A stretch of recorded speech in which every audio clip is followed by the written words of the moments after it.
What's up, everyone? You're listening to Supercar Stories, the Fast Business Podcast. My name's Ian McLean. I'm sitting here with Matthew Higgs from Detail Matters. Team. Say hello, Matthew. We're sitting here with Mr. Josh Duce from Duce Realty, Lee Duce Realty. Yeah.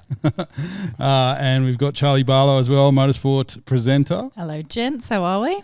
We're great, thank you. We've got Mr. Beckett over in the corner there as well.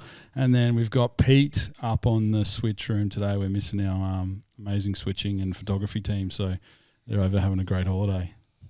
Someone's got to do it. Yeah, someone's got to do it. Might as well be the most important people in the room. Yeah. Person who knows what they're Just leave all these there's cords everywhere. Like the audience can't need. see it, but there's like a fucking spider web of cords, and just like, yeah, they can figure That's that what happens when a few Muppets just get together and throw a podcast together. Wow, the setup's sick. Yeah, no, it's very good. impressive. Thanks very much for coming, man. We really appreciate your Of time. course. Thanks for the invite. Yeah, it's beautiful. We've got a nice car in the background just there, a 2023 Lamborghini Huracan Evo, correct? Yeah, man. Yep. Beautiful. And Brand you've only new. just taken delivery of it, yeah? Yeah, literally this week. So it's probably got like 50K on the clock or yeah, something like that? yeah, it's not many. 250 now. He's driven to a Rundle. Yeah. Hey, we're not that far away from surface. Yeah, it took a while. Like ordered it October 2021. Kidding. But yeah, good things come to those who wait. Yeah, that's good. That's a valuable point. Yeah. Yeah. So the point of the podcast, Josh, is it's a supercar, your supercar story, basically. So we want to give the audience the insights into how, you've managed to engineer your life to a point where you can drive that beautiful machine back in the backdrop there at such a young age. And basically, we want to hear the kind of long form story of like, nice car, what's your story, and those types of videos that you've seen online. Yes. But we want to like expand it out a little bit so, the audience can get really deep on it and can hear your full story and like, where you've come from and where you are now and basically how you got there. Yes. So yeah, do you want to give us a wind it back all the way to the start and give us a rundown? Yeah, cool. And yeah, if you have any questions, just butt Yeah, in we'll or- jump in, bro. Yeah. If I keep talking, just butt in. Yeah. But yeah, I'm 27 years old, originally from the Sunshine Coast. Oh, nice. Yeah, I've got three brothers. I was raised just by my mum. My parents split up pretty young. Dad moved to the Gold Coast, so I've always sort of been back and forth between Sunny Coast and Gold Coast. But yeah, went to uni in Brisbane, and then sort of in my last year of uni, like never went to any classes, just partied, stayed on campus, didn't do very well. But in my last year, I decided to drop out and start a business. Yeah. There was this quote that I saw by Richard Branson, and he was like, if you want to run a big business one day, you got to learn to run a small business like a coffee shop. And so I started a coffee shop with no cafe experience, never made a coffee before. Found this old jewelry shop across from Central Station in Brisbane, and just went in. The rent was relatively cheap because it was quite small. And I was like, can we turn this into a coffee shop? And somewhat illegally put up doors where there was fire exits and put over floors where it was like tiled and heritage listed, but we made it work. And that was my first business. It was like me and two mates from uni. We put in like 25 grand that we had saved up, just working part-time and stuff like that.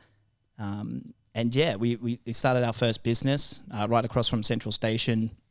Like there was lots of walk-by traffic. Like it was a good business. And yeah, that was sort of my first experience in business and just starting out. Sorry, what did you say you were studying, sorry? So I firstly started science. Yep. With the intention of becoming a doctor because it earned the most amount of money. Sure. Yeah. Hated it, was shit at biology. I was doing biology classes and never even studied biology at school. So just all wrong intentions. But the best thing about uni was just meeting people, like meeting friends, meeting the two guys that I started the coffee shop with. Yeah. And That was your networking hub. Exactly. Yeah. I stayed on campus. There was like 200 guys. And, that was quite, earthing to live with 200 guys. And, I lived with three brothers growing up, but when there's 200 of them, it's like, oh, okay. Oh, yeah, they're big bananas. You learn a lot. So that was the best part about uni, just meeting mates and forming friendships. Yeah, sick. But yeah, ended up dropping out, which was tough because, every one of your mates is graduating and, your parents are like, what the fuck? Sorry. Yeah. Like, what can you do? Like, so it was a big decision, but I was able to sort of fast forward what my life will look like in the next 5 years. And I was like, well, even if I graduate in science, blah, blah, blah, I'm still not going to enjoy this job. And so I made the decision to drop out, start the first cafe. and funny enough, it was called Duce & Co. Yeah. Kept the name. And yeah, it was a great experience working, 5 days a week, waking up at 5 a.m. We made barely any money, but it was that experience of, just grinding. Like I was like 19, 20 years old. Is that a coffee joke? Grinding? Part of the pun. The daily grind. Yeah, definitely wasn't funny back then. Yeah. But yeah, amazing. You're looking experience. at the P&L going, oh, I can Yeah, it's a big L. But like just learned a lot about business that I wouldn't have learned at uni. And it was an amazing experience. And yeah, one day sort of like after a year of doing that, there was a coffee shop opening up next door. There was a pastry shop, and I was just like, all right, maybe I'll just put it up for sale, see if anyone wants to buy it because, competition, blah, blah, blah. And managed to sell that for $100K. So that was kind of like the profit at the end. Yeah. Now there's 4 cafes all within 20 meters. You go to Brisbane, like across Central Station, there's like 4 cafes. Starbucks is there now. Yeah. So that was a really cool experience. Oh, yeah, I know exactly where that is. Yeah. Yeah, it's a good spot. Down under used to be there, and it was a great time. Yeah. Like for 1 to 2 years was an amazing time. Yeah. So after I sold that, I was kind of like, oh, what do I do now? I was like, oh, I might continue with this cafe journey. But again, didn't have much money, didn't do that well out of it all. And so I sort of came up with the idea that the main issues with starting the cafe, I loved cafes, like always loved coffees, bars, hospitality. Like I worked at Subway when I was 14, worked at the casino, always loved hospitality, customer interaction and everything. So I figured the biggest issue with starting the business was the startup capital. How are you going to fit it out? How are you going to pay rent? How are you going to employ people? And so there was this, where I was staying in Toowong. It was a relatively new development, like 100 and something units. And the guy who developed the property, he lived there as well. And we always sort of met each other in the morning, caught up, just said hello and stuff. And there was a vacant tenancy underneath the building. And I was like, what are your plans for this? And he's like, oh, I want to lease it out, 50K, 100K a year, blah, blah, blah. And I was like, well, how about you pay for the fit out costs and I'll run it and we'll like maybe do a profit share or something like that. And he was pretty much like, fuck no, like that's a stupid idea. Like, I'm not touching that. Yeah, exactly. You're an idiot. And so again, like 6 months went by, sort of just doing whatever I can. Like I actually went back to working at a cafe after the first cafe, which was kind of depressing because it was like, you looked cool, you had your business set up, and then like even some of my old customers would come into this cafe and be like, what the fuck happened? Like you had a cafe and now you're a barista. And I was like, I got to make money. So that was a pretty grounding time. And then some time went by, this guy still hadn't leased the tenancy underneath. And so I was like, bro, you've got 20 odd apartments. Like this was 2017. I was like, property wasn't that crazy back then. It was like, you haven't sold these apartments upstairs. Imagine if you had a cafe downstairs that was pumping, with really nice coffees, breakfast, do a bar at night time. Like it would help sell like tens of millions of dollars worth of your apartments. Anyway, twisted his arm back and forth. He ended up paying for the whole fit out and then gave me money to come in as like a business partner. And he's like this big property developer. How old are you at this stage? So this would have been 2017, 2018, around that time. So you're like 24 or something? Yeah, 24, 23. And how sorry to cut in, but how did that feel negotiating with like a fucking big time developer at 24 years old?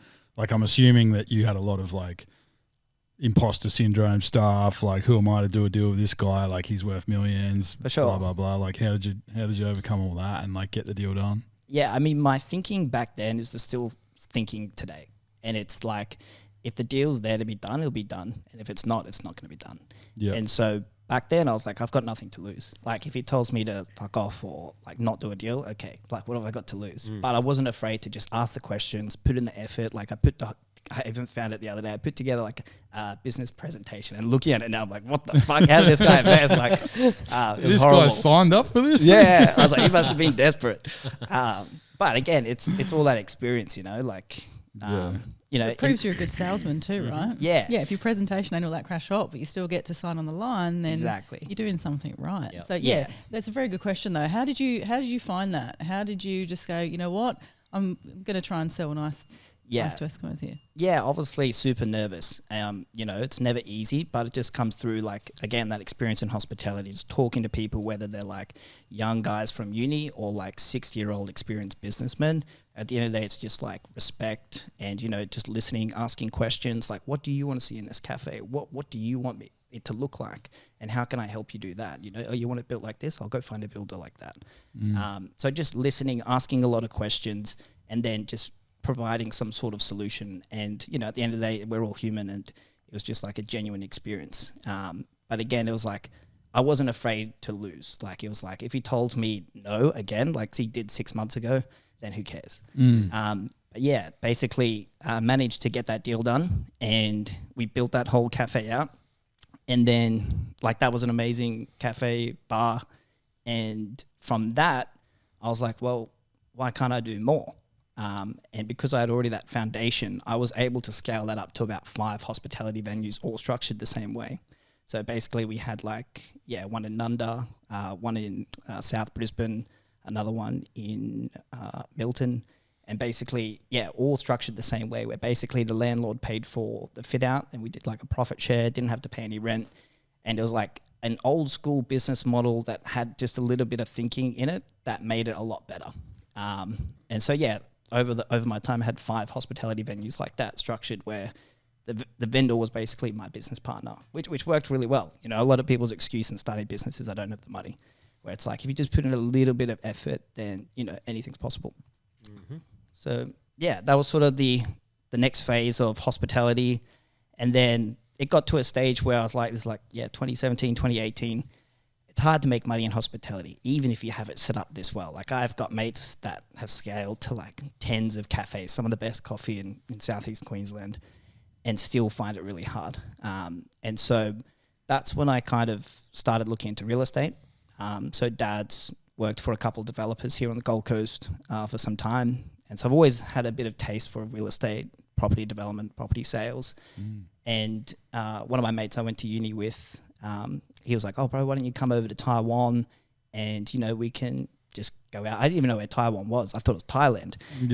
I would have never gone there. But he went to UQ and, long story short, went over to Taiwan. And he's like, oh, what are you going to do now? You've got all these cafes. You know, how's it all going?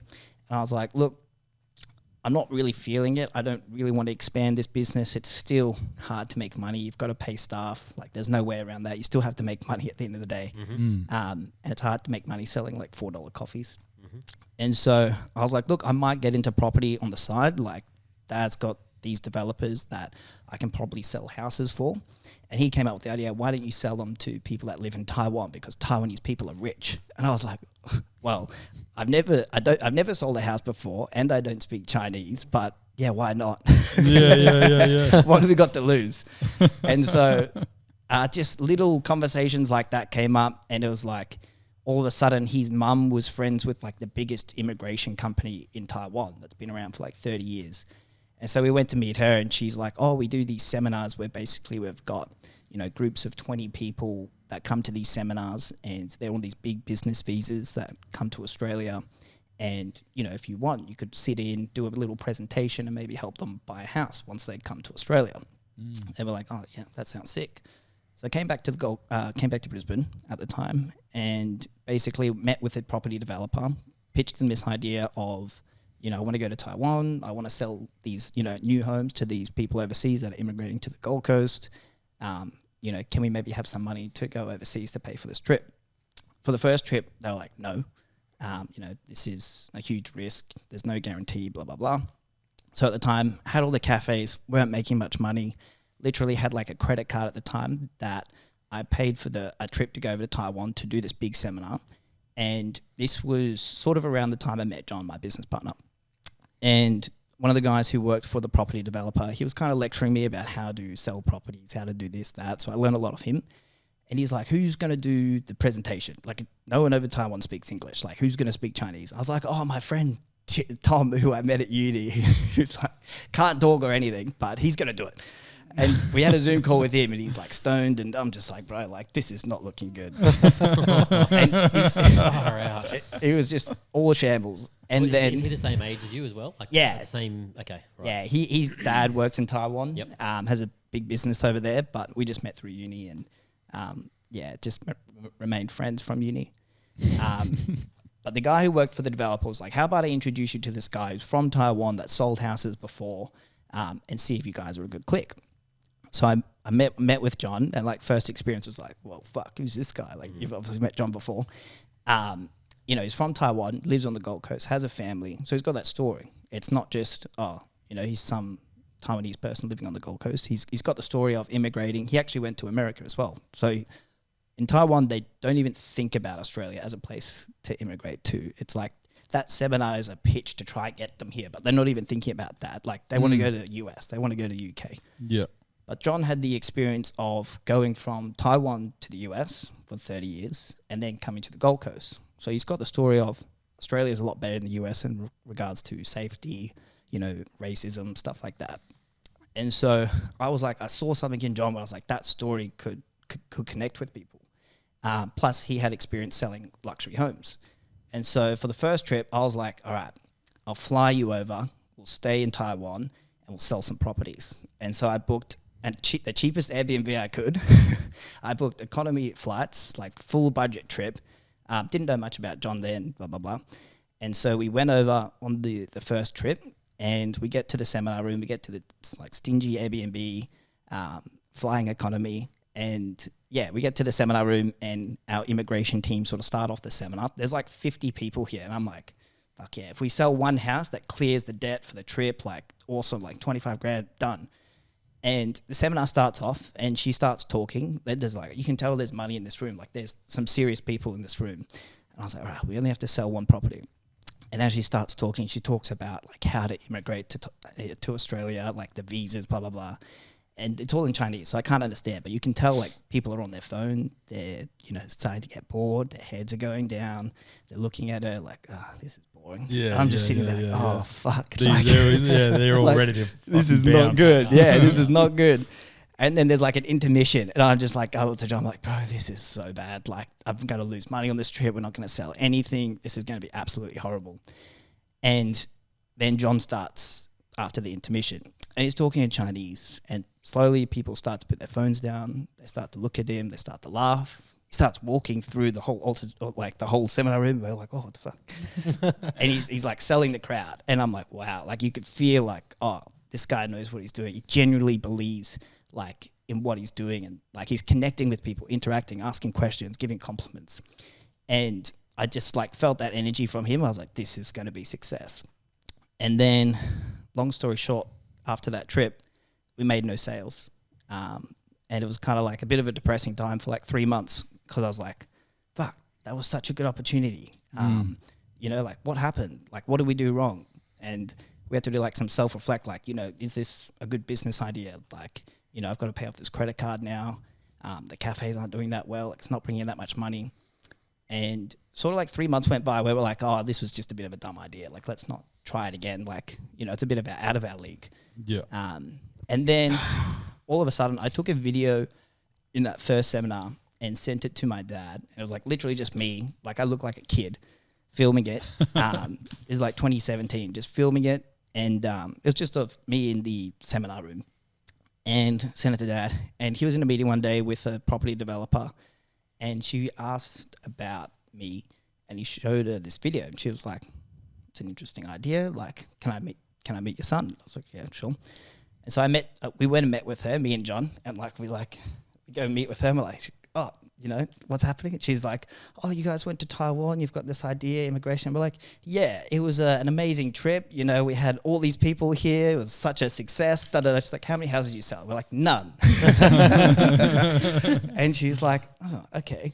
And I was like, yeah, but this is where we went wrong. We didn't follow up with the clients. We didn't get the details, blah, blah, blah, blah, blah. And she was like, all right, well, how about I give you X amount of money and you go do it again and give it another try. And long story short, we went over again. It was a success. And then since then, we went over every single month, sometimes twice a month, selling property to people immigrating here. What was the difference though? You said that you reflected on it and didn't get their details. What was the difference between the first time you went and the second time? There must have been something big. Yeah, the main thing was the follow-up. So from the first trip, because we had too many people involved, it was too complicated. Like I had my friend Tom involved, and then he had friends involved, and then they wanted to hold the client's details, and they didn't want us to access them. And like I was like, but John's the one that's going to close the deal, blah, blah, blah. And so it was just the follow-up and having more control over our clientele and just building those relationships. So one of the guys who bought a property of us from that second seminar is like one of our biggest clients today. You know, that was the guy that's mentioning he was in our office for 8 hours, you know, with his whole family in there. And that he'll come into the office once a year. But it's like, it's that relationship of, you know, who has a client in their office for 8 hours just chilling, having a drink, having lunch. Like, that's that relationship. And so, yeah, it was just building those relationships and following up was the biggest difference that we didn't do on the first trip. But yeah, then after that, we went over every month. Pretty much after like the third or fourth trip, I ended up giving all the cafes to my friend who still owns them today. And I was like, bro, I'm just going to go. Well, you just palmed it off. Yeah. We terminated one because it wasn't making much money, and then he still kept all the same ones today. And I was just like, bro, you just have them all. I'm going to go all in on this real estate business. We teamed up with a property developer in Brisbane, did like a 12-month contract where we were going over every month, like getting marketing budgets in like 5-6 figures to go over, do these big seminars, flying business, 5-star accommodation, like paid by them. But like, as long as we get the results, it stacks up okay. Wow. And you selling off the plan? Yeah, a lot off the plan, a lot of house and land, stuff like that. So you're also trying to sell them an immigration pass as well, or yeah. So the immigration team handles all that, so it's all separate to the house stuff. But which is like that was like an outsource. They're just a partner of yours, kind of thing. Yeah, still today our biggest business partner, basically. Anne, who runs the company's called Domini International. So it's one of the biggest immigration companies in Taiwan. They do like big business visas, like $5 million to immigrate to Australia. But none of that we really touch. That's just sort of like for visa money, managed by funds and stuff. Yeah. And so we basically just build that genuine relationship. We're like, hey, look, if you need to buy a property, let us know. If you want to buy a car, let us know. We can put you in the right contacts. And so it was amazing selling property, you know, all going well. And then COVID happened. And we're like, oh, beautiful. Like, perfect. Yeah, perfect fucking timing. So again, it was that period of fuck, what do we do? Like the whole business plan's changed. Like we can't travel anymore. Do we just give up? Like we've done pretty well. You know, should we be content? And that's when we were kind of like, well, we've always wanted to get into property development. This is like end of 2019, and we always wanted to get into property development. You know, I've obviously got dad's expertise and stuff like that. But you know, how can we get started? And so we basically tried to find the biggest block of land we could closest to the Gold Coast, and that was in Canungra, about half an hour inland. And at the time, we were looking at it, and obviously there's a lot of uncertainty with COVID. Like there was probably like a 3-month gap there where everyone thought property was going to go down, there was going to be a recession.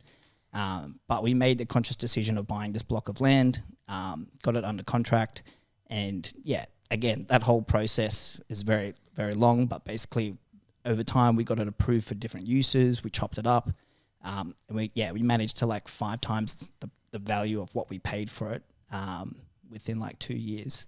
And then that's helped us scale into more property developments. And then, within the last 12 months, I've got involved in e-commerce, just out of the blue. Always something that I've wanted to get into.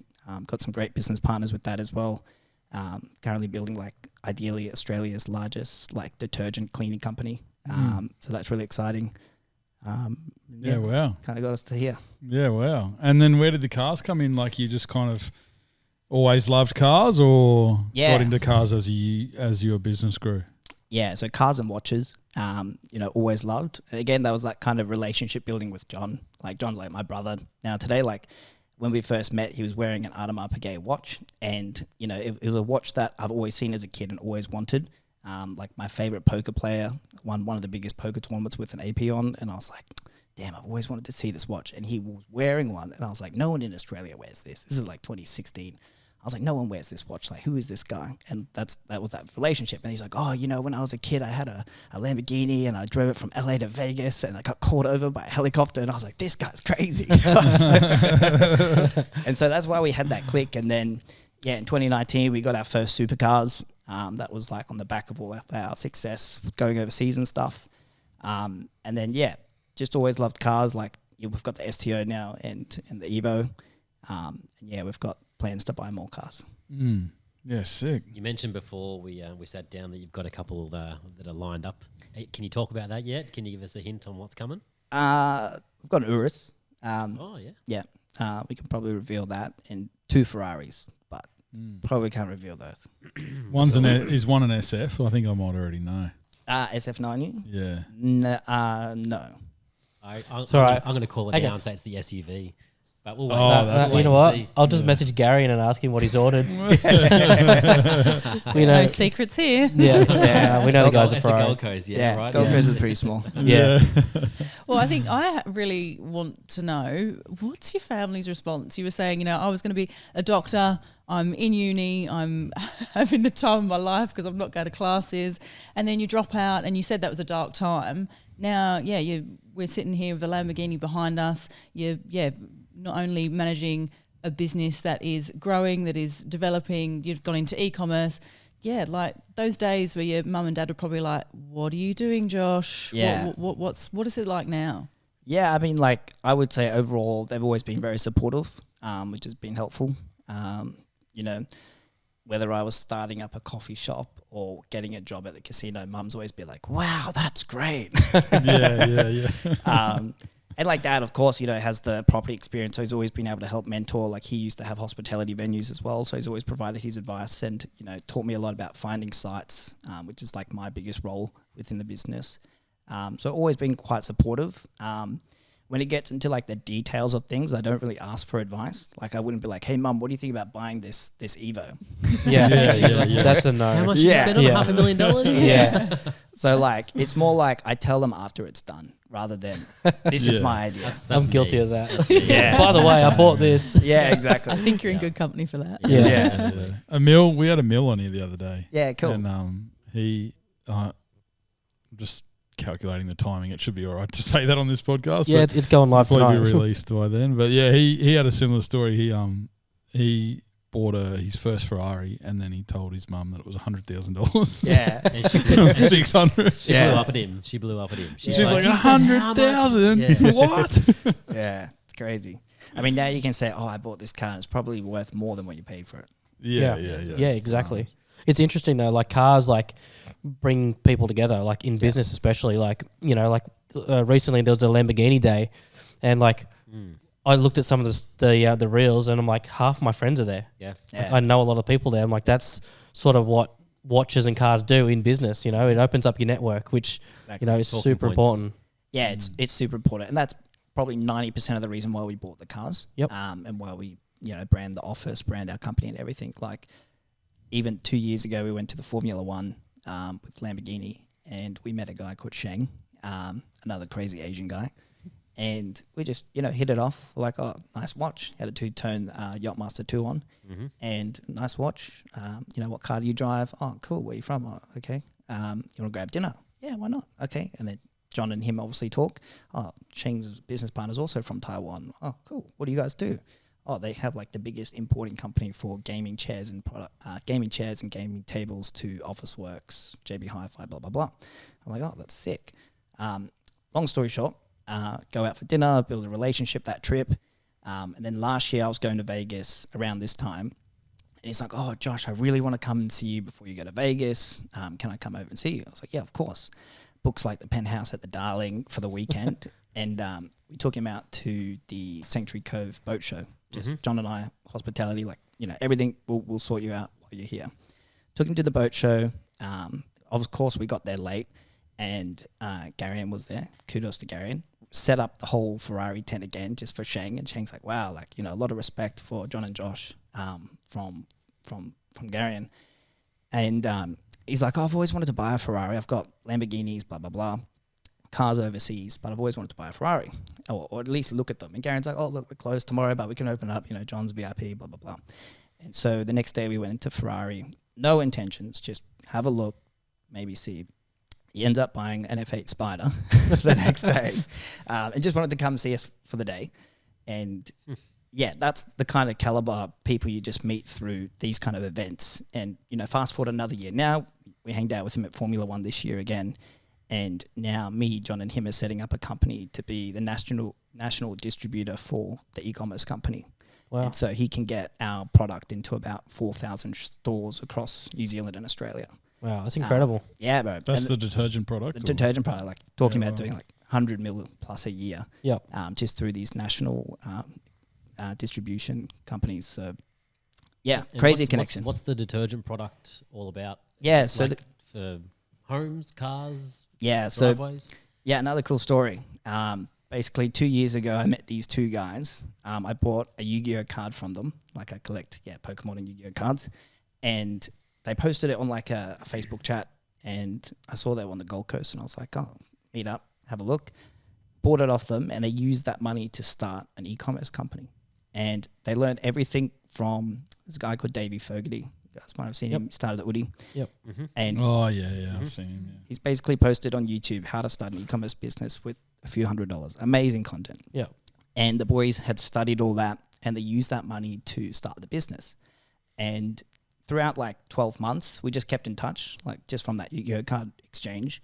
And I was like, look, if you need any help with business, if you need anything, accountants, lawyers, blah, blah, blah, just let me know. And throughout the 12 months, just messaging back and forth, blah, blah, blah. And then, about 12 months ago, they hit me up and they're like, shit, we've run out of money. We've scaled up. We're doing like, pretty well, like $500,000 a day. But we've just spent all this money to get more stock. We've got some issues with this ship that came over. The stock's being delayed. Can you help us get some funding? And I was like, look, I'm not going to lend money, blah, blah, blah. But if you want, I can come in as a partner. And so long story short, we became 1/3 partners.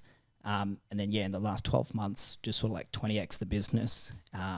And basically it's like a laundry detergent sheet and a dishwashing detergent sheet. So it's eco-friendly, a lot more affordable.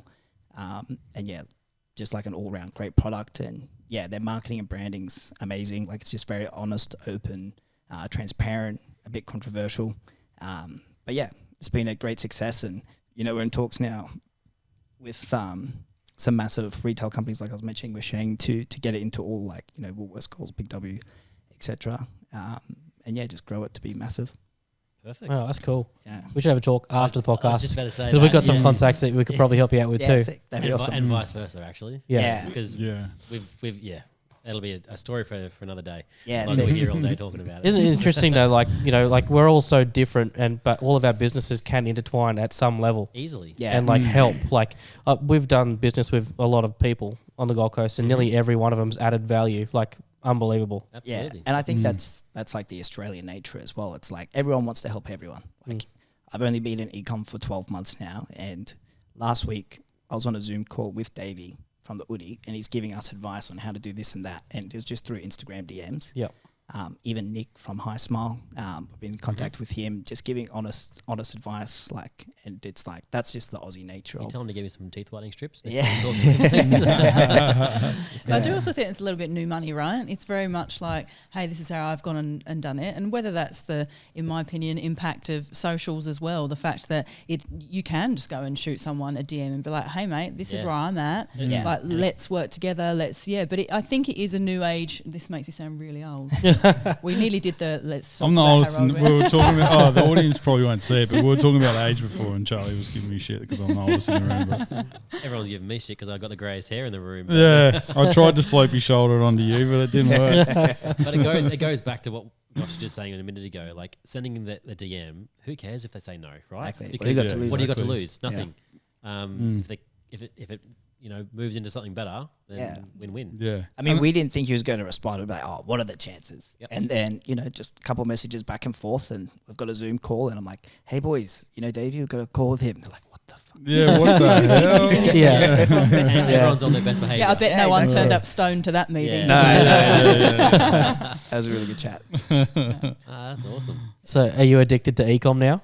I think if someone was to ask me today how to start a business and make money, I would say e-com. Yeah. If you'd asked me 12 months ago, I'd say real estate. Yeah. Sales, developing, blah, blah, blah. But Do you think that you'll move away from real estate in the near future? I would ideally have both companies. I still think real estate's probably the best investment for long-term wealth. But e-com's something that you can just grow from a few $100s into a multi-million-dollar business, and Absolutely. I think that's pretty hard to beat in any other business. So, definitely both businesses. They both have their pros and cons. Yeah, I think e-commerce is like so quick to get success. Yeah, if you do everything right, like there's so much internet, like advice on the internet. Sorry, that like they literally spell it out how to do it. Well, if you've got a couple $100 in the bank, you can get started. Yeah, there's nothing you can't do. Yeah, and Davey's put all that content out on YouTube, like tens and tens of hours of content, literally, so anyone can start an e-com business today and potentially turn it into a multi-million-dollar business. So there's no excuse for anyone really. There's no point going to uni to try and learn that over a 4-year degree. Yeah, exactly. Isn't it funny? Like with the hex stat they keep indexing. Yeah. Like we've got friends that have all been to uni and stuff like that, and I think some of our most successful friends are the ones that didn't go to uni. Yep. And they're just like Richard Branson. Yeah. Josh talking about a minute. Yeah. I get asked all the time, "Oh, did you do a business degree?" And I was like, "Nope, just learnt a lot of lessons. Like paid for a bunch of them, paid for it. Yeah. But like that's what you've got to do to get ahead. That's it. Yeah. And there's no excuse. Like I said before, everything is available online. If you need to know how to build a Shopify store, there's multiple channels that will tell you exactly how to do it step by step. Yeah. Yeah. It's just the quality of the entertainment now. It's insane. Yeah, it's the best time in history to be able to start a business and make money, especially in Australia. Like a lot of people bag the government and stuff like that, but it's one of the best countries in the world to start a business and make it from nothing to something. Yeah. Simon Beard's a great example as well. Yeah. In e-commerce, hustling from Carrara markets, and another guy who's just like giving out crazy amounts of value and content at the moment. And someone that you could probably DM or contact through their club and stuff like that. So. Yeah, Lots of potential. me and Matt got to hang out with him quite a bit. Very well. Yep. Yeah, we went to the Vegas store opening, which is like crazy. We went to the Omnia nightclub and it was nuts. Oh, that's it. I head to Vegas on Monday, so I'll go check. Oh, do you? Yeah, nice. Caesar's Palace. Go and check it out. Okay. It's really, really any impressive. night. We went on a Monday night to do some reconnaissance with our videographer. We're like, we're not sure if we can film in here, so we went out on a Monday night just to suss it out, and that was like the biggest night I've ever had in Vegas. Yeah, I heard it's huge. Oh like my massive. mate! Like honestly, there's like as you walk in, there's this room where we thought was the nightclub. It was like probably the size of like Shooter's nightclub, like quite big. We're like, it's pretty big. This is cool. And then there's a sign up on the wall that says to the main club. We're like, this is interesting. Walked in, no joke, 3 stories, like. It looked like a festival was going on, and the guy, like, what the bouncer say? There was like 1,500 people, or No, it was 3,000. 3,000 people there. I thought he was full of shit. I was like, this guy, no way, there's 3,000 people in there on a Monday night. Yeah. But Martin Garrix was playing, like, it was insane. It was around about like converted, probably like 160 Aussie dollars entry, and I was like, that's steep to get into a club. It's normally like $25 here if you go out or something like that. Yeah.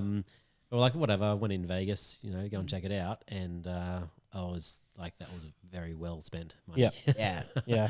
But you haven't been to the store over there yet? Not the store, yeah. Oh, man. It's huge. Yeah. I'll definitely check it out. Yeah. And that's the thing, like just doing it a bit different, it stands out. Yeah. Make it massive. Yep. His whole entire staircase is made of LEDs, and it's like it's like this. Like we know the audience can't see that, but it's like a fireplace. It's all lit up and wavy, and That's sick. This is like how connected some people are. I rang our solicitor the other day to deal with something, and I was like, "Oh, how's it going?" She's like, "Oh, I'm actually I sold my practice, so I no longer practice as a lawyer anymore." It's like, "Oh, okay, what are you doing?" Just out of curiosity. She's like, "Oh, well, we do LED screens." It's like, "Oh yeah, that's cool." She goes, "Oh yeah, we actually did the store in Vegas for Culture Kings," and I was like, "Holy shit, we were just there!" Like he's a good friend of ours. Yeah. Like that's how like the network like plays a role for the audience at least. Yeah, it's crazy. Yeah. I think people like the Gold Coast, Brisbane, Australia is super, super small. Yep. Like, especially it once you get is. into cars and stuff like that, everyone kind of knows everyone. Yep. And even more, like these people just want to help as well. Like I think there's no better, enjoyment and fulfillment than helping other people and seeing them succeed. Yep. Especially like once you get to like those kind of big levels, like you'd be surprised how many people would just love to have a conversation and give advice and help other people. It's crazy. Yeah. And we see that a little bit on your socials. You know, you posted not long ago about working at Subway, working for $9 an hour, and then you were given the opportunity to be a manager. So, yeah, is that something that you yourself, you want to pay it forward and show others? Yeah, what to for do? sure. Yeah. You know, even with like Davey's content on YouTube, I think it's just like a lot of people obviously struggle with money and want to buy things like these cars and get into these markets. But once you break it down and can access all the content that's out there, like anything's possible. You know, it really just comes down to consistency and hard work. You know, there's no other way behind it. And, you know, if you don't want to put in the hard work, then you're not going to get it, which most people probably won't do. So that's probably like a bit being brutally honest. Like most people say they want a car like this, but they won't get it. It's like, I want to be a good fisherman, but it's like, I don't care that much about being a good fisherman. Like I'm not going to go out studying fishing and stuff. But if I want a car like that, I'm going to make sure I get it and, you know, put the work in to get it. And I think that's the little differentiator between people that actually get it and don't get it. Yeah, just having a go. Yeah. And like genuinely wanting it. Yeah. It's that mindset, isn't it? It's like we're saying that there's no better time to be in e-commerce and all the content that's available to you. However, it's your mindset that makes that difference. That's right. On a Friday night, are you out at the pub with your mates or you're sitting watching YouTube, learning, you know, getting educated? Yeah, and that's what these boys were doing. Like, I'm sure they won't mind me sharing, but 2 years ago, they were working in Woolworths, you know, grinding, living in Coomera, like working at Woolworths. And they genuinely were like, I want this. Like, I'm going to study every video Davey puts out. I'm going to meet as many people as possible. Like, we'll sell our Yu-Gi-Oh cards to fund it. And like now they're doing, you know. That's awesome. What a story. That's so cool. Yeah. Now they're doing like 6 figures a week plus. Yeah, it's insane. They're like, you know, Yeah. anything's possible. You've had quite the journey yourself, and you've obviously had that fire in you. Where do you think that comes from for yourself? Yeah, it's a good question. Like growing up, we didn't have much money from like a family point of view. I'll give a bit of a story with that. So when my parents split up, we had an asset, like a commercial asset, and that was enough to sort of pay for school fees so mum didn't have to work. And that was in Mackay. And then obviously the mining boom stopped. The asset sort of went under, took our house. Mum had to go back to work. And so that was like during school time. And sort of from that experience, there was just little things that stuck with me where I was like, hey, Mum, can we get food after school? And she's like, oh, we don't have the money for it. And I was like, what the fuck? Like, we used to have the money for it. Like, why can't we get it now? Yeah. And just when I was like 14, like again with the Subway thing, I was like, all right, as soon as I can make money, I'm going to go try and make money. And like got mum to sign off waivers so I could go start working. Like I was flipping Yu-Gi-Oh cards when I was a little kid as well. And so I've always had that fire to never be in that position again and like look after mum at the same time. Yeah. And that kind of started it. And then, yeah, just grew from there. Just that feeling of never wanting to go back there. You know what? Nearly every guest that we've had on that's been super successful has said the exact same thing. Some sort of trauma early in their life has like made them so determined just to, no matter what, make it work. Yeah. And like for people listening that probably are in that moment now, it's like you'll realize maybe in 10 years' time that was the best thing to happen to you. Because normally the biggest traumas are the biggest things that contribute to your success. And, you know, when we lost the house, when we're in the debt, I was like, this is so bad. Yeah, you feel like the world's ending. Yeah. Yeah, exactly. You hate seeing your mum like that and stuff. But, you know, fast forward to now, it's like the best thing that ever happened. Yeah. You would have felt very powerless in that situation as well as a kid. And I think you're exactly right. That trauma of feeling powerless and having any control over this. Yeah. And then, it inspires you or spurs you on and motivates you to then take control in your own life. So what's next? Because I feel like, you're e-commerce, it's all going great. This is not the end of the road. What's the fire burning now? Oh, Dragon Ball Z cards next. Yeah, I mean, like, I still feel like we're just getting started with both businesses. Like, John and I have huge plans to scale up our agency, take it public. And, you know, we're currently talking about merging companies with the immigration company to form a big company. Good idea. Yeah, like property development, we want to get into the luxury niche of building like high rises and one per floor sort of luxury apartments. It's going to just fit with our branding. We've got all the clientele there to sell it to. We've got the access to investors. So super excited to build that with John. And then, for the e-com side, like, you know, again, like we had a call with a guy yesterday who owns one of the biggest marketing agencies in Australia. He had the first Google Ads agency in Australia. And he goes, guys, I have to be serious. You're sitting on a fucking gold mine. He's like, you're literally doing like 5 out of 100 things that you could be doing with your marketing and stuff and reaching like almost 7 figures a month. Like, he's like, if you guys want to take us on board, like this could blow up. And so that's super exciting. You know, they always say, oh, you should do this. I'm like, yeah, we know, but we just haven't got there yet. Yeah. Like, you're running an end of financial year sale, but it's not on your website. Yeah, we know. Yeah. There's a lot to it, eh? Yeah, exactly. Like I've got probably 7 e-com stores, and Yeah. it's to run one properly is a lot, and you need a team. Like, Yeah. you know, you need a specialist in like the email marketing, you need your social media, and then a content guy, you know. Content's like massively important, and to be able to keep up feeding the machine content, you know, that in itself is a challenge. It is, yeah. So are you international with that or just in Australia? Just Australia. Wow. Yeah, so that was another thing we told him. It was just like, That's crazy. Yeah. yeah, I mean, like, people underestimate how powerful the Australian economy is as well. Like, you can build a big business. Like, he told us yesterday there was a candle company that does $10 million a year just selling in Australia. Yep. Aussie candles or something. Mm-hmm. And, like, amazing business. Yeah. You know? But we do want to scale internationally, especially with our products. Like, there's not much like it at all in America. But, yeah, it's something that we're working on at the moment. Yep. Are we able to bring it up on Yeah. on the screen? For sure. What's Yep. the website? Lucentglobe.com. See if you can get that up, Pete. Again, our website's horrible. For functionality, it's good. Yeah, I was gonna say clearly no, it's doing all right. Yeah, like we had a call with the graphic designer. We're like, yeah, like we put everything we've done so far is based on Davey's videos. Yep. Like, there's no secret. It's like Yeah. we just watched them and implemented them. Yep. And now we're like, all right, let's talk to people that know things that we don't know as well, and, Yep. and keep building it. But that shows you like what you can build just from those videos. That's Yeah. brilliant, isn't it? Yeah, Like, so- just, Yeah. blows you away. Yeah. Like, Have you watched any of Greta Van Reel's videos? Yep. Yeah, she's incredible too. She's good. Yeah. Yeah. Amazing. Oh, yeah. Hats off to her because like the whole influencer marketing side of things is tough. Yeah. Like we've tried it with one of our businesses, and man, she's got it nailed. Like, yeah, I want to follow it to a T, but like I'm not really a people person.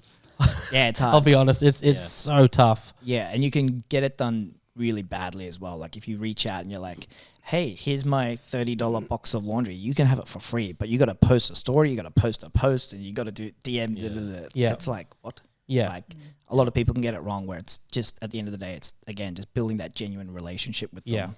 And, you Absolutely. know, they're not dumb at the end of the day. They're not going to, you know, they know their value. They're not going to, it's not like 10 years ago when you could like get someone with 1 million followers to post it for $50. yeah, It's like if you don't have that genuine relationship with them and there's not that transparency, then they shouldn't do it for you. they shouldn't because the audience can see through it. Yeah, exactly. Yeah.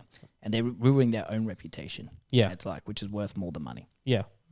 Can I touch on a subject that we speak about a little bit with our guest, tall poppy syndrome? Have you had any issues with owning cars like that? Yeah, of course. I mean, not many 27-year-olds own Lamborghinis. So and again, being young, it's like, you know, a lot of people look down on it, especially in Australia. Mm-hmm.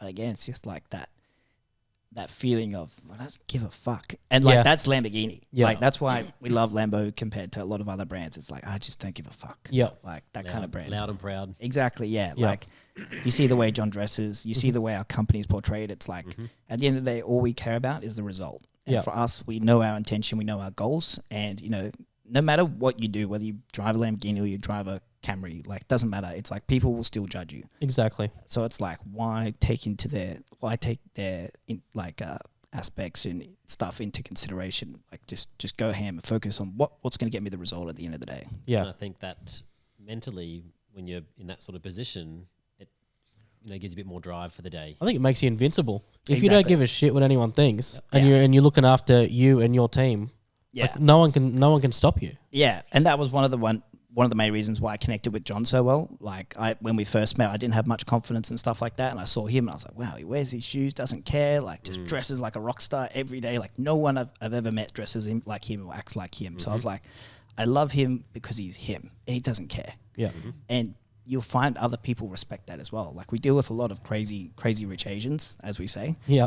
and they're like, this guy's even crazier. he's their leader. Exactly. Yeah. So it's good. It's just like, at the end of the day, life is short. So it's like, just do whatever you want and be happy and, you know, just care about the result. Yeah, I find like a lot of people go through life like it's a trial run.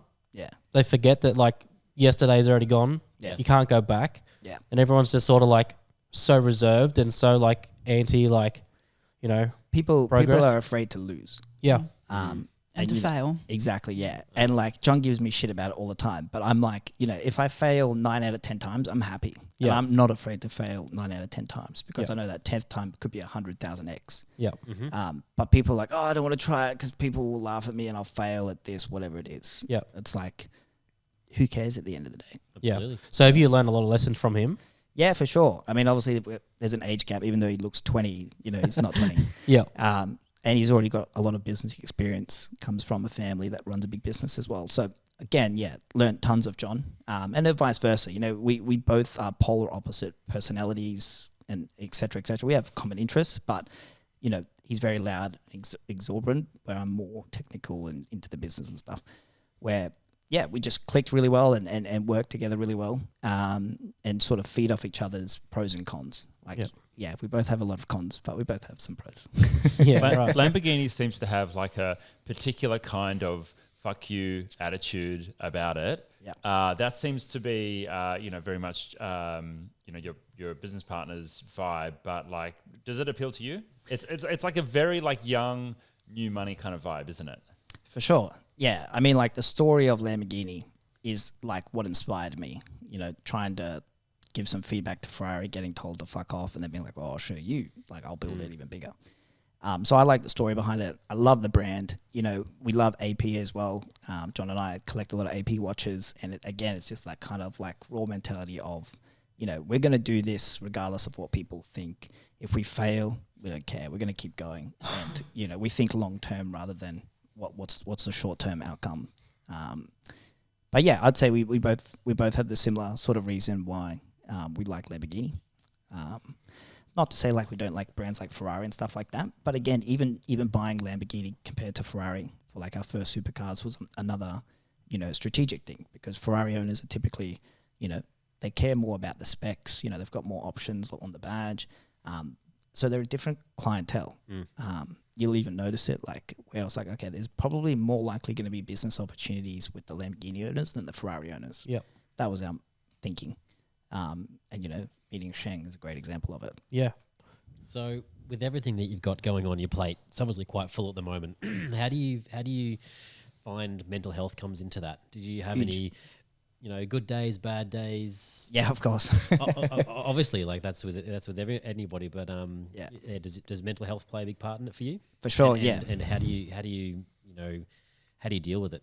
Yeah, for sure. I mean, health is everything. Without it, like, you've got nothing. So it's the most important thing. You know, I think training and what you eat is probably the most important thing for me and what I focus on most of the time, because, you know, when it's stressful, when it's long days, long hours, if you're a little bit fitter, if you're eating good food, it's normally going to turn out pretty well. And, you know, I've been on the bad spectrum as well. Like, you know, there's been times in Taiwan where we're eating out every day, taking clients out, like, and it gets bad. And I know the difference both mentally and physically, and the impact that can have. So yeah, if you can train, if you can eat well, have someone to hold you accountable, like, your mental health, physical health will just be portrayed in your business 100x.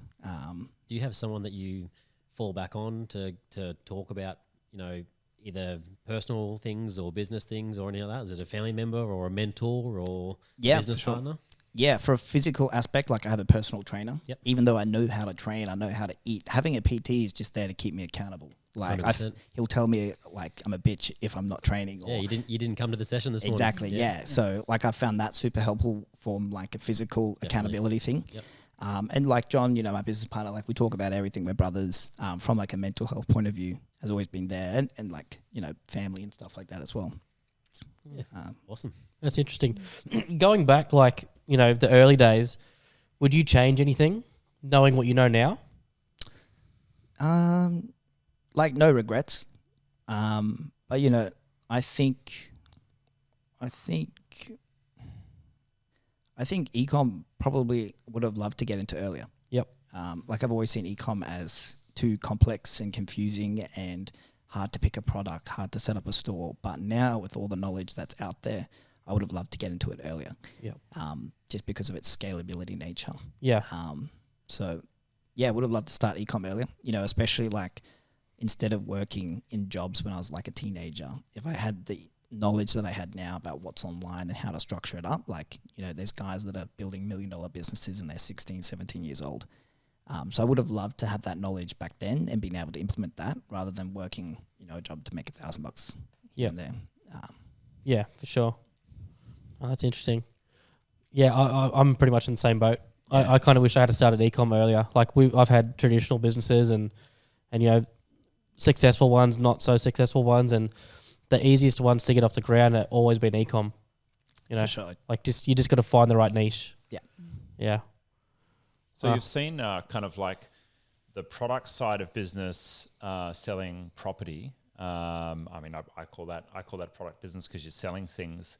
And then you've been obviously in ecom as well. Have you ever like looked at the grass on the other side of the hill and thought, oh, gee, that looks pretty green in services or anything like that? Because I mean, I'm in a service business. Typically people who are in service businesses look at ecom and they go, oh, that looks easy. And, you know, like product businesses go, oh, I wish I didn't have to, you know, spend this much money on stock and containers and shipping. Maybe I should start a service business and just sell time.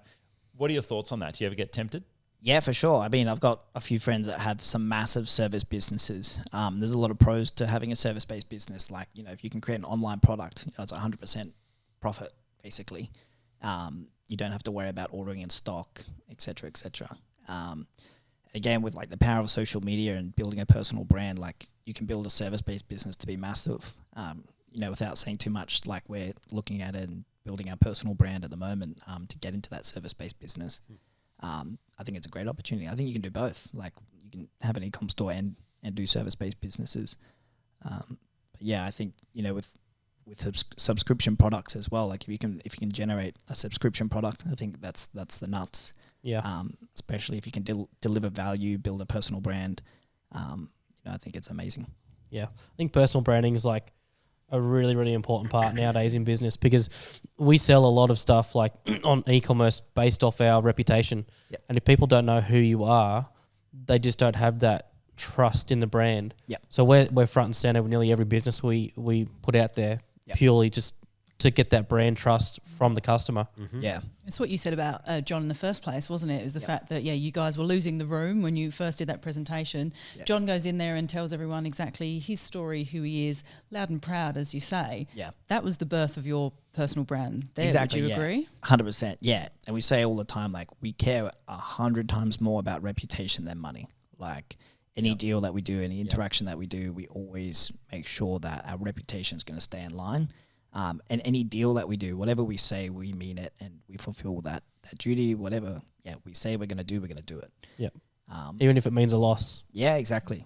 Even if it means a loss. And I think it's a bit of an issue in like younger guys and girls coming up in business and stuff like that, where they might not care about their reputation as much, where they're just after that quick buck, just starting out. And, you know, they might try hit up someone who's maybe a bit too out of their league for where they're at now, and they're ruining their reputation for future business by chasing and just saying things they shouldn't be saying at the level they're at. Where it's like you can if you focus just on building your reputation, like it'll way more long term than just chasing money right now. Yeah, I think long term play in business is always what you should be striving for. Like the short, quick money's either not a good way of doing it, or you know you're going to burn some bridges doing it as well. Exactly, yeah. And again, it's like Australia is very small. Like everyone knows everyone. Yeah. So you want to have a good reputation. Yeah. Can you sorry, you go. No, you go. I was just going to say, can you tell us about like a loss you've had, something that you can like divulge that's not going to get you in any trouble? Apart from moving doors illegally, fire doors. Don't talk about that. Yeah. Because everyone's got like that one where you're like, man, that sucked. Yeah, for sure. I mean, like our business is really built on the back of finding blocks of land that are undervalued.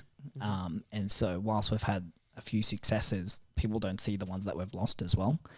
And at the time of buying this property, there was a property that we were looking at buying in Hervey Bay. And it was a massive site and it was $11 million. and we had it under contract. Long story short, within the time that we had to purchase the site, we couldn't come up with the money to buy it. Again, I remember having several meetings with, people in Australia, people overseas, being like, look, this property's this is massive. Like, you could fit about 1,000 houses there. Amazing property, blah, blah, blah, blah, blah. And everyone I showed was like, sounds a bit too good to be true. Yes, 11 mil is a lot of money, but, for this seems like it's too good to be true.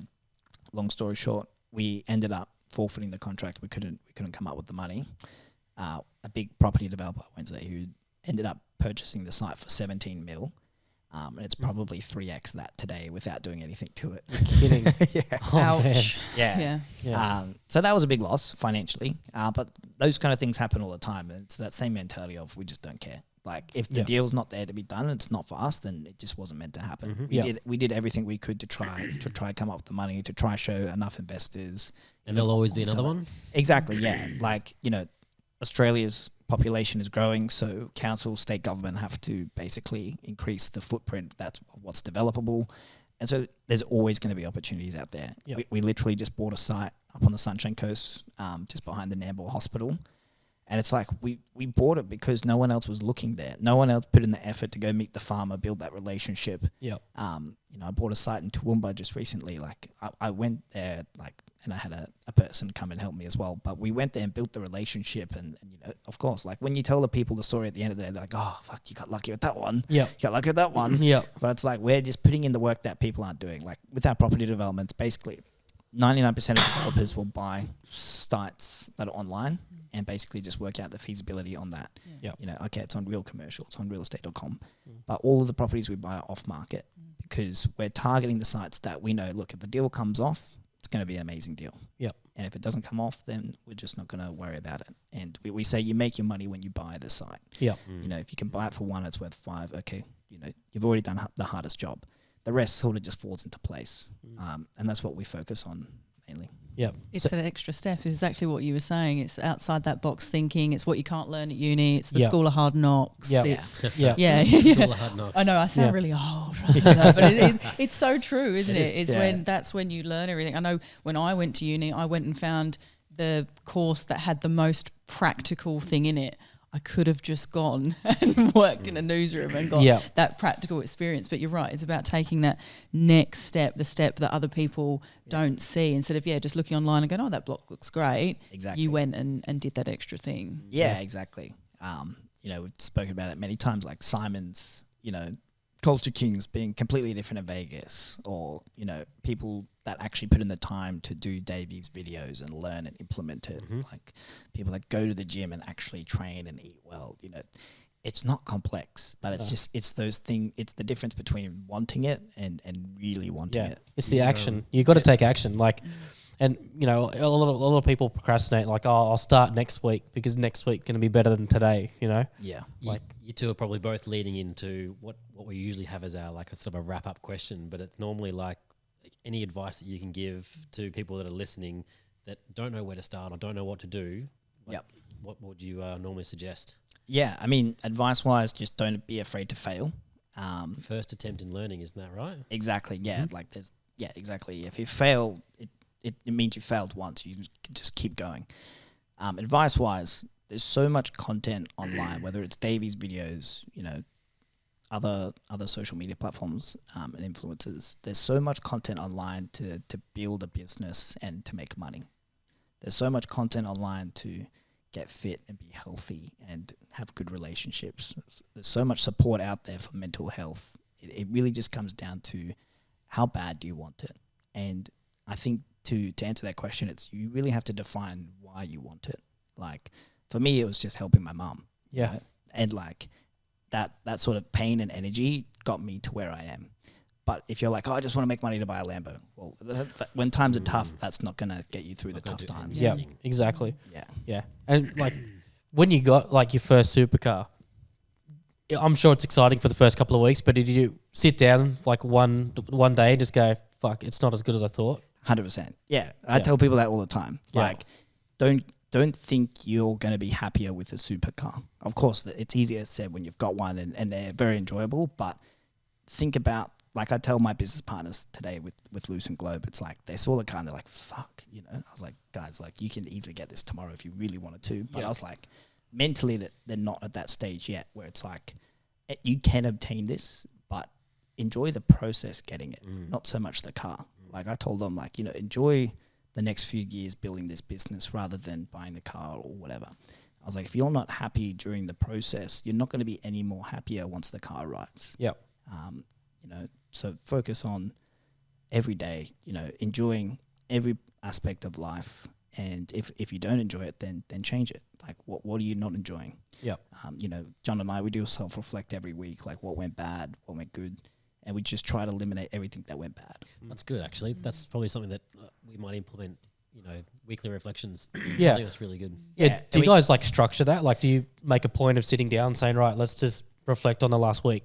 Yeah, we don't have any structure. It's Friday afternoon beers. Isn't Yeah. it? And you're like, oh, we fucked up on Monday. Yeah, we're like, oh, we forgot the last 3 weeks. Let's do it now. Yeah. But we just hold each other accountable. Like we write things down in our notes, we sign them off, and we just give each other honest, open feedback. Like, you know, we're always making mistakes. No ego in business there. Exactly, yeah. You know, behind closed doors, we'll argue with each other, fight all day, and then we walk out like, oh, let's go grab a beer. Yeah. Sounds like me and him. Yeah. Two You need to be able to Yeah. switch it off. Yeah. Exactly. Like Matt and I are in several businesses together. And I think the first one we both sat down and said, look, we're friends above and beyond everything. Yeah. So like whatever happens at work stays at work. The minute we walk out, boom. Exactly. I hate his guts Monday to Friday, but Saturday we'll go and play golf. And Yeah. it's pretty sweet. Yeah, should see the emails I get Monday morning. Fuck, not this pest again. Yeah, but it's out of love and for the business. Yeah. At the end of the day, you just want what's best for the business. What's best for the business. Exactly. Absolutely. And That's you're always 100%. going to have different opinions, different thoughts, and like think differently as well. So Yeah. the more you challenge each other and open conversation, the better. Yeah, absolutely. I know we probably got to wrap up soon, but I just want to talk. Like, do you have any staff? Like a lot of staff on the Gold Coast? Yeah, with the development company we do, but we also have a lot of consultants. So we outsource a lot to like engineers, architects, blah blah blah. We like to keep it really lean. Yeah. You know, Why is that? it's mainly because of Staff are expensive too. Yeah. I mean, consultants are very expensive, but it's more. John and I care more about lifestyle design as well. Like we know that we can make just as much money having, you know, 20 in-house staff than not having the staff there. And, you know, our business is somewhat simple in the fact that our niche is finding these sites that are undervalued. The hard work's done once it's found and, you know, putting all the consultants together and stuff like that. But we really care about lifestyle design. You know, we want to enjoy every day of life. And so we structured the business to be able to do that. You know, I'm going to Vegas on Monday for 2 weeks, but I can Zoom call and talk to consultants from there.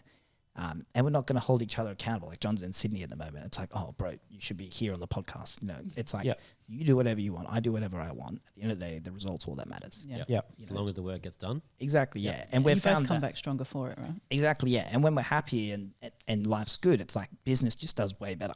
When we're stressed and we've got staff and we're getting buckled and stuff like that, you know, it's not healthy. And we've been there.